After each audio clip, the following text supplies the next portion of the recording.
సైనికులారా, నేను చెప్పేది చాలా జాగ్రత్తగా వినండి. మీరందరూ కాపు కాయాలి. మీరు నిద్రపోకూడదు, మెలకువగా ఉండాలి. సరేనా? చిత్త ప్రభు.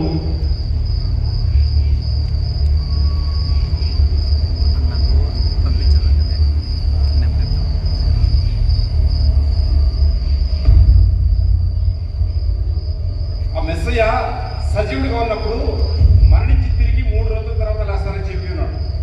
కాబట్టి 3వ దినం వరకు సమాధిని భద్రంగా చూసుకోవాలి, భద్రంగా కావలి కాయాలి.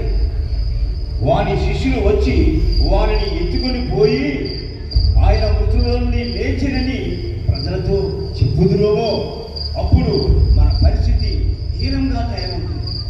అందుకు మనము ఆ యేసు సమాధి చుట్టూ కట్టుదిట్టమైన ఏర్పాటు చేయాలి. ఎక్కువ మంది సైనికుల్ని కావలిగా ఉంచాలి. అవును, ఆ యేసు 3వ దినమున సజీవుడై లేచి వస్తే దానికి నా దగ్గర ఉపాయం ఉంది. మన సైనికులకు ఎంతైనా తప్పించి మనం వాళ్ళు నిద్రపోయినప్పుడు ఆ శిష్యులు